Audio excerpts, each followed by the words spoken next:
ಲೋಕಸಭಾ ಚುನಾವಣೆಯಲ್ಲಿ ಮೋದಿಯದ್ದು ಬರೀ ಪ್ರಚಾರದ ಕೆಲಸ, ಪ್ರಧಾನಿಯಾಗುವುದು ಅಮಿತ್ ಶಾ ಎಂದು ದೆಹಲಿ ಮುಖ್ಯಮಂತ್ರಿ ಅರವಿಂದ್ ಕೇಜ್ರಿವಾಲ್ ಬಾಂಬ್ ಸಿಡಿಸಿದ್ದು ಗೊತ್ತಿದೆ. ಜೊತೆಗೆ ಅಮಿತ್ ಶಾ ಪ್ರಧಾನಿಯಾದ ಬಳಿಕ ಯೋಗಿ ಆದಿತ್ಯನಾಥ್ರನ್ನ ಉತ್ತರ ಪ್ರದೇಶ ಸಿಎಂ ಸ್ಥಾನದಿಂದ ಕೆಳಗಿಳಿಸ್ತಾರೆ ಅಂತ ಕೂಡ ಕಿಡಿಕಾರಿದ್ರು.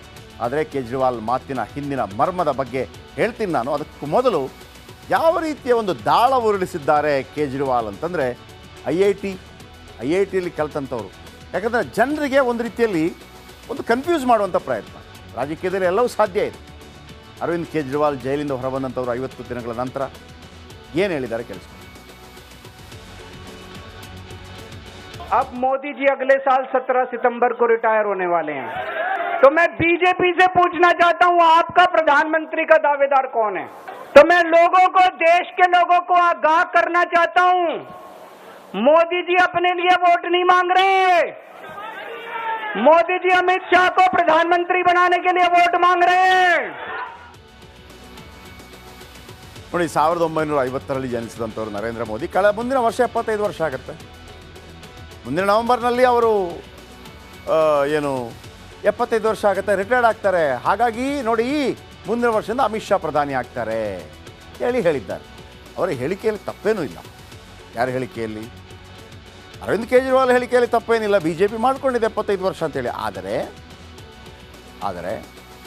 ಯಡಿಯೂರಪ್ಪನಂಥವರಿಗೆ 75 ವರ್ಷಗಳ ನಂತರ ಕೂಡ ಅವಕಾಶ ಕೊಟ್ಟಿದೆ. ಅನೇಕರಿಗೆ ಟಿಕೆಟ್ ಕೂಡ ಕೊಟ್ಟಿದೆ. ಆಲ್ರೆಡಿ ಅಮಿತ್ ಶಾ ಹೇಳಿದರು, ಇಲ್ಲ 75 ವರ್ಷದ ನಂತರ ಕೂಡ ನರೇಂದ್ರ ಮೋದಿ ಅವರು ಪ್ರಧಾನಿ ಆಗಿರ್ತಾರೆ ಅಂತ. ಆದರೆ ಈ ಒಂದು ಬಾಂಬ್ ಇದೆಯಲ್ಲ, ಇದು ಒಂದು ರೀತಿಯಲ್ಲಿ ಒಂದು ವಿರೋಧ ಪಕ್ಷದಿಂದ ಬಂದಂಥ ಒಂದು ಅದ್ಭುತವಾದಂಥ ಒಂದು ತಂತ್ರಗಾರಿ. ಯಾಕೆ ಈ ಹೇಳಿಕೆಯನ್ನು ಕೊಟ್ಟಿರ್ಬೋದು? ಒಂದು ಕನ್ಫ್ಯೂಸ್ ಮಾಡುವಂಥ ಪ್ರಯತ್ನವನ್ನು ಮಾಡಿದ್ದಾರೆ. ಅದೊಂದು ತಂತ್ರಗಾರಿ. 10 ವರ್ಷದಲ್ಲಿ ಮೋದಿಯನ್ನು ಮಣಿಸೋರಿಲ್ಲ ಅಲ್ಲಿಂದ ಇಲ್ಲಿ ತನಕ. ನಡಿ, ಈಗ ಶುರು ಮಾಡೋಣ.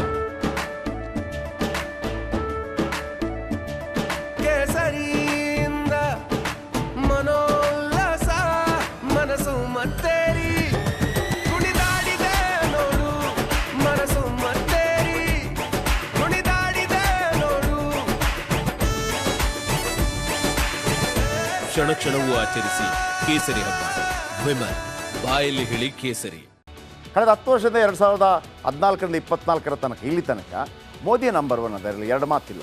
ಸರಿನೋ ತಪ್ಪೋ, ಆಡಳಿತ ಆಗಿದೆಯೋ ಇಲ್ಲವೋ, ಮೋದಿಯ ನಂತರ ಯಾರು ನಾಯಕ ಅಂತ ಹೇಳೋದು ನಮಗೆ ಯಾರು ಕಾಣಿಸೋದಿಲ್ಲ.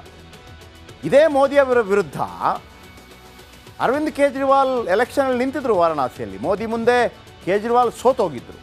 ಆದರೆ ಯಾವಾಗ 2014ರಲ್ಲಿ 3,71,784 ಮತಗಳ ಅಂತರದಿಂದ ಸೋಲಬೇಕಾಯಿತು. ಆದರೆ ಈಗಂತೂ ಮೋದಿನ ಸೋಲ್ಸೋಕ್ಕಂತ ಆಗೋದಿಲ್ಲ ಅಂತ ಎಲ್ರಿಗೂ ಗೊತ್ತಿದೆ.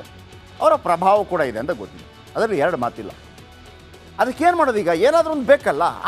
ಒಂದು ಪಾಯಿಂಟ್ ಸಿಕ್ಕಿದೆ. ಅದಕ್ಕೆ ಮೋದಿ ವಯಸ್ಸಿನ ಅಸ್ತ್ರ ಪ್ರಯೋಗವನ್ನು ಮಾಡಿದ್ದಾರೆ ಅರವಿಂದ್ ಕೇಜ್ರಿವಾಲ್. ಅರವಿಂದ್ ಕೇಜ್ರಿವಾಲ್ ಕೇಳಿದ ಪ್ರಶ್ನೆ ಸರಿಯಾಗೇ ಇದೆ. BJP ಎಲ್ಲರಿಗೆ 75 ವರ್ಷದಲ್ಲಿ ಟಿಕೆಟ್ ಇಲ್ಲದೆ ಇದ್ದವರು, ನಿಮಗೆ 74 ಆಯಿತು ಈ ನವಂಬರ್ಗೆ, ಮುಂದಿನ ನವಂಬರ್ಗೆ 75 ಆಗುತ್ತೆ. ಅದಾದ ನಂತರ ಯಾರು ಇರ್ತಾರೆ? ಅಮಿತ್ ಶಾ ಆಗ್ತಾರೆ. ನೀವು ಸುಮ್ಮನೆ ಓಟ್ ಹಾಕ್ತಾ ಇದ್ರಿ ಅಂತೇಳಿ ಜನರನ್ನು ಕೆರಳಿಸುವಂಥ ಒಂದು ಪ್ರಯತ್ನ ಮಾಡಿದ್ದಾರೆ.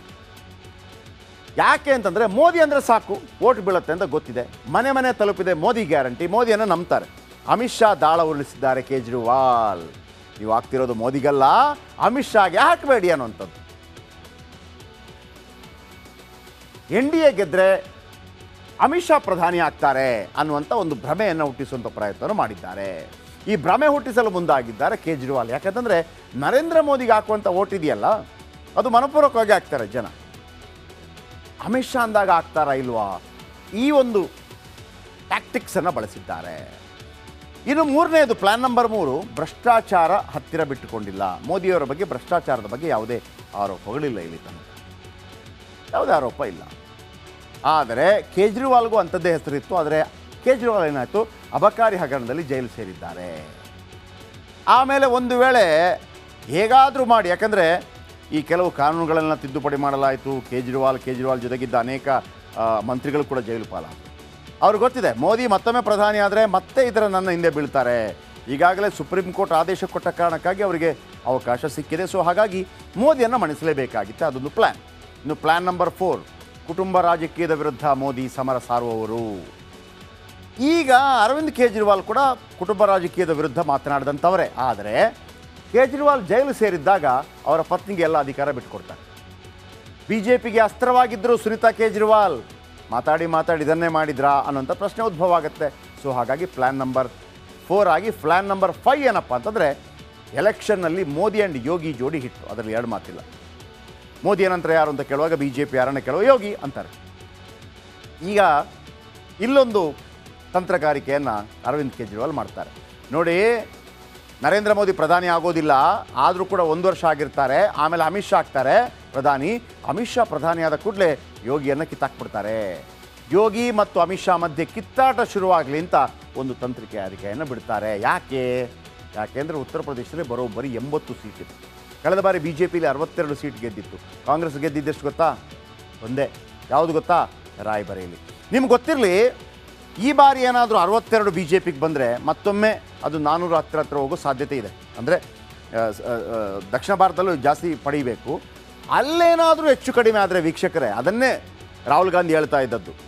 ಇಲ್ಲಿ 50ಕ್ಕಿಂತಲೂ ಹೆಚ್ಚು ಸ್ಥಾನಗಳಲ್ಲಿ ನಾವು ಗೆಲ್ತೀವಿ, ಇಂಡಿ ಕೂಟ ಗೆಲ್ತೀವಿ ಅಂತ ಹೇಳ್ತಾ ಇದ್ರು. ಒಂದು ವೇಳೆ ಆ ರೀತಿ, ಗೊತ್ತಿಲ್ಲ ಏನಾಗುತ್ತೆ ಅಂತ, ಆ ರೀತಿ ಆದರೆ ಖಂಡಿತವಾಗ್ಲೂ ತೊಂದರೆ ಆಗೇ ಆಗುತ್ತೆ. ಹಾಗಾಗಿ ಯೋಗಿ ಮತ್ತು ಅಮಿತ್ ಶಾ ನಡುವಿನ ಕಲಹ ಉಂಟಾಗಿ ಅದು ನಮಗೆ ಬರಲಿ, ಯೋಗಿ ಮುನಿದರೆ ಇಂಡಿ ಮೈತ್ರಿಕೂಟಕ್ಕೆ ಲಾಭದ ಲೆಕ್ಕಾಚಾರವನ್ನು ಹಾಕಿದ್ದಾರೆ ಕೇಜ್ರಿವಾಲ್. ಜನ ಯಾವ ರೀತಿ ಸ್ವೀಕರಿಸ್ತಾರೆ ಗೊತ್ತಿಲ್ಲ, ಕಾದ್ ನೋಡೋಣ.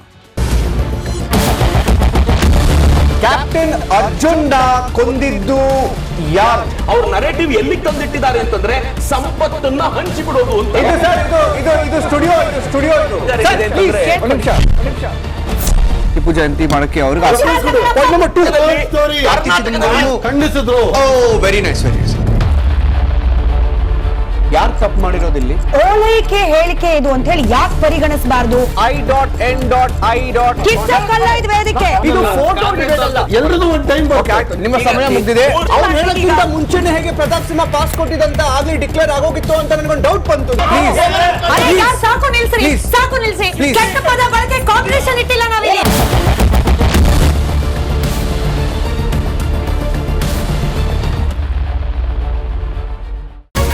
ರಿಪಬ್ಲಿಕ್ ವರ್ಡ್ ಆ್ಯಪ್ ಇದು ಕೇವಲ ಅಪ್ಲಿಕೇಶನ್ ಅಲ್ಲ, ಸಮಗ್ರ ಸುದ್ದಿಗಳ ಸಂಪರ್ಕ ಮಾರ್ಗಕ್ಕೆ ಕ್ರಾಂತಿಕಾರಿ ಬದಲಾವಣೆ. ರಿಪಬ್ಲಿಕ್ ವರ್ಡ್ ಆ್ಯಪ್ ಕೇವಲ ಸುದ್ದಿ ಅಪ್ಲಿಕೇಶನ್ ಪರಿಚಯಿಸ್ತಾ ಇಲ್ಲ, ಬದಲಾಗಿ ಡಿಜಿಟಲ್ ಸುದ್ದಿ ಬಳಕೆಯ ಹೊಸ ಯುಗಕ್ಕೆ ನಾಂದಿ ಹಾಡ್ತಾ ಇದೆ. ಇದೊಂದು ಬ್ರೇಕಿಂಗ್ ನ್ಯೂಸ್, ಪ್ರಭಾವಶಾಲಿ ಕಾರ್ಯಕ್ರಮಗಳಿಗೆ ಗಟ್ಟಿಯಾದ ನ್ಯೂಸ್. ಇಲ್ಲಿ ಕೇವಲ ತಾಜಾ ಸುದ್ದಿ, ಅದರ ನೇರ ಪ್ರಸಾರ ಮತ್ತು ಚರ್ಚೆಗಳಿಗೆ ಮಾತ್ರ ಅವಕಾಶ. ರಿಪಬ್ಲಿಕ್ ವರ್ಲ್ಡ್ ಆ್ಯಪ್ ಡೌನ್ಲೋಡ್ ಮಾಡಿಕೊಳ್ಳಿ. ಗೂಗಲ್ ಪ್ಲೇಸ್ಟೋರ್ ಮತ್ತು ಆಪಲ್ ಆ್ಯಪ್ ಸ್ಟೋರ್ನಲ್ಲಿ ಲಭ್ಯವಿದೆ.